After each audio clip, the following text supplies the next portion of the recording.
Okay, so good morning, everybody. It's a pleasure to be here in front of you this morning, just to give you an idea of what we do in the communications department. I'm not going to do this on my own. I am joined, we're going to tag team this morning, and I am joined by Charles Rand. So Charles knows everything there is around social media and is also FEMA trained in terms of communications in an emergency.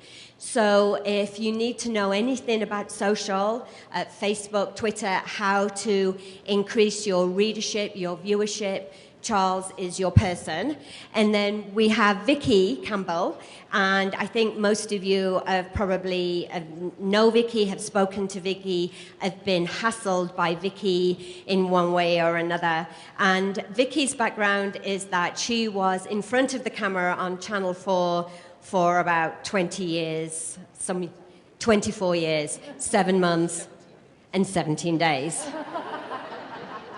And then at the end, we have Megan Downs. And Megan is the manager of the communications department. And Megan has been, or in a previous life, was a reporter in Vegas, a print reporter in Vegas. So I tell you that just so that you know that we have quite the amount of experience in the communications department. And fundamentally, we're here to help you, and we're here to tell the story of your children, your teachers, what goes on in your amazing schools. So we don't have a lot of time today, so we had to think, what can we talk about that perhaps is the most meaningful and most useful for you? So we decided on two areas, media relations, because I know the media causes us some consternation certain times, and also crisis communications, because when things happen in the school district, we need to have effective, accurate communications in the time of a crisis. So let's just get started. So just kind of cast your mind back about, I don't know, about 5 years ago, when we used to have a single spokesperson. So we used to have this gentleman, and God bless him, we would push him out in front of a camera, talk to a reporter on every single subject in the school district. So that could be something that was happening in your school. It could be something, it could be a finance question, it could be a business question, and he would go out and have to answer questions on that myriad of topics. And it was very challenging for him because he's not the expert, and he would go out and he'd be able to answer 2 or 3 questions and then have to call it a day.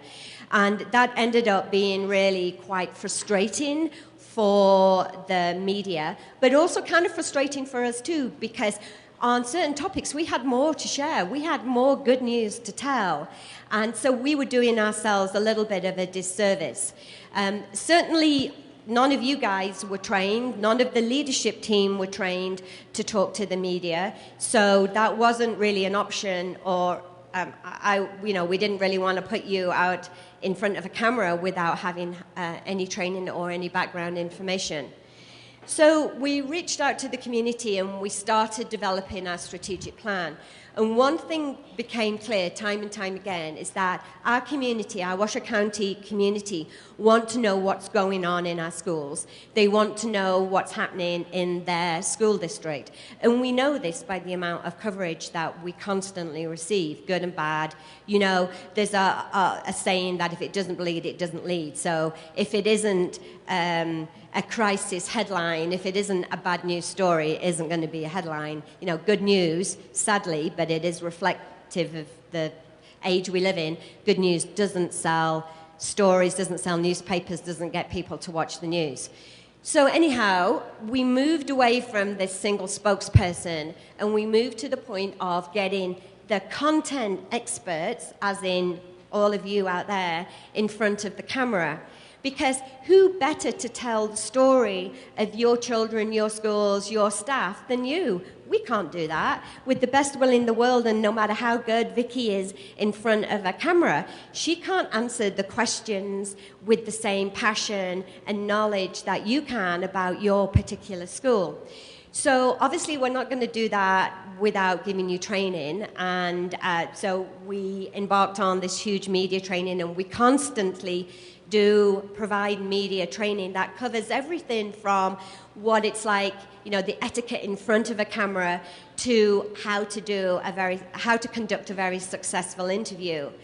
But we also do talking points, and we will stand next to you when you're being interviewed, whatever you need from us.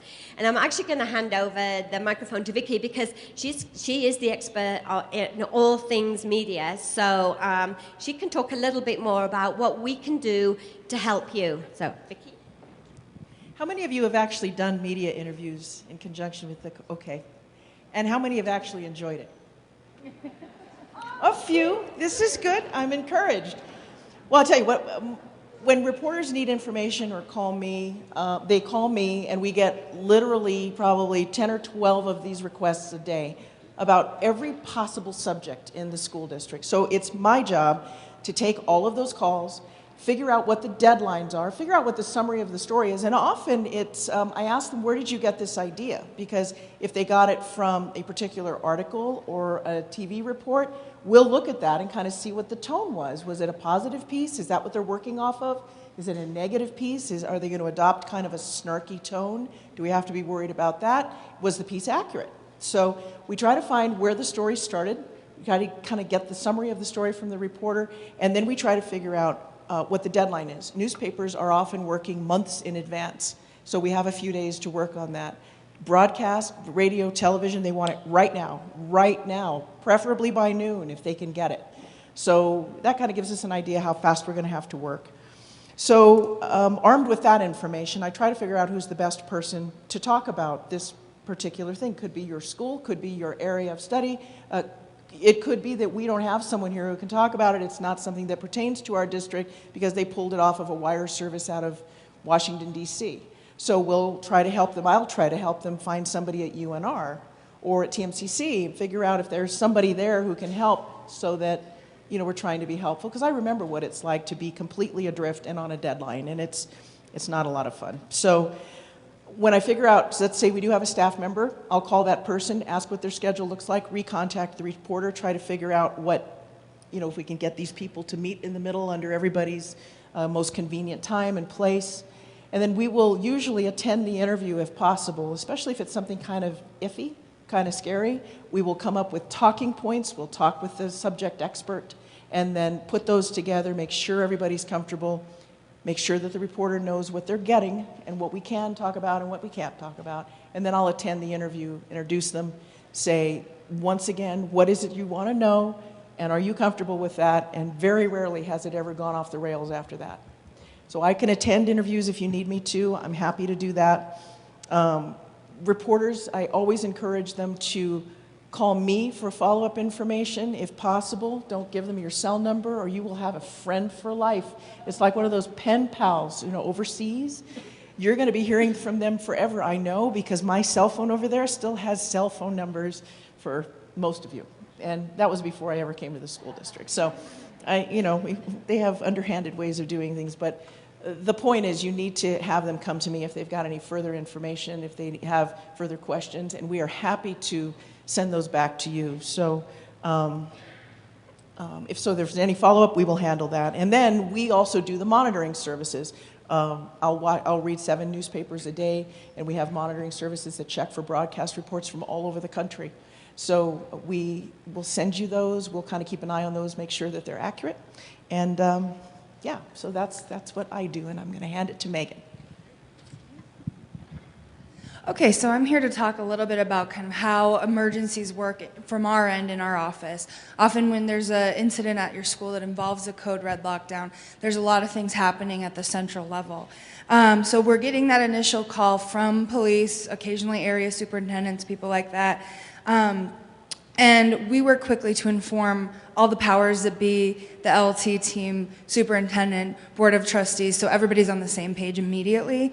And we work with the principals to get that message out very quickly. We use our communication tools, such as those Connect Ed messages. We're putting that on social media. We're we're monitoring social media, and Charles will talk about that in a moment. We're getting that on our website, and we're, of course, working with the traditional media outlets to get that correct information out as soon as possible. We also deploy out to the field when needed, depending on the incident, how much assistance is needed with media, often reporting to the scene immediately. So we're there to do some of the rumor and control there as well. And then another point, Irene had mentioned Charles has the most FEMA certifications in our office, but everybody is FEMA certified, especially when we look at the public information side of it. That's to make sure that we all know exactly what to do, and we've followed these protocols that are national standards. And then just to talk a little bit about code red messaging. There's been some incidents at schools this year that have helped us really refine that process and to make your lives easier, especially as principals. Often you're not available at the 15-minute mark, but parents want to know immediately. And so we're there to do that for you. You may be involved in a lockdown and unable to communicate, and so we're doing that for you. And we're going to send those messages out at the 60-minute mark as well. You still might not be available. So we're doing that for you, and we'll be checking in with the school and with your area soup to do those on your behalf until you are available. Because as we've learned from parents, they obviously want to hear those messages from the principal, but we're doing that on your behalf so that parents have the correct information immediately. And I think Charles is going to speak a little bit more. So I want to talk to you guys a little bit about some of the things we've learned from parents, community staff, coming out of emergency response and how emergency communications work. We collect this data. I'm sure you guys get it too, but after every snow day, we get lots of people love to give us a piece of their mind. There's often actually a lot of really good information in that, so we kind of like to debrief after everything. Additionally, last week or the week before, we had community forum on school safety, which was a really good opportunity for us to speak with parents, staff, and students just kind of on their thoughts on communications and specifically social media, which was pretty fantastic. So some of the things that we're definitely finding as themes are Blackboard Connect calls. Parents aren't going to be answering them, especially not in the middle of the day. We're hearing that over and over. They get a lot of calls, and oftentimes they're going to listen to it on voicemail, but in an emergency situation, that can be an issue. What we did hear is when they receive text messages through Blackboard, they will look at that immediately, which is why we do say that it's very important to be using the SMS feature when you are sending out emergency communications or follow-up communications after a lockdown. Another one that we learned is parents don't really like to hear my voice. They don't know me, they don't trust me, but they do know and trust their principal. And this is just a reoccurring theme we keep hearing. So that's why we do like to say it's important to, at some point in time, make sure that we have messaging coming out directly from a principal. It just means the world to community who's worried. And another one is there's an extreme sense of relief when you receive a text message from somebody you know is in a school in lockdown. And this is one of those things that seemed obvious, but then we had students explaining, well, I got my phone taken away in first period, and suddenly I'm the only kid who wasn't able to reach out to mom and dad. And that's interesting. I've never had to deal with cell phones in the classroom. That's a battle I know nothing about, and I'm not going to tell you how to administer that policy, but it might be worth considering. Times are changing. The way we communicate is changing. Kids don't remember phone numbers anymore. Some things to remember. And then I want to dive into a little bit about social media and emergency responses. Now, you guys know social media never causes any problems in schools. Doesn't happen. Unfortunately, in emergency response, that has an opportunity to be really exacerbated. Rumors take off.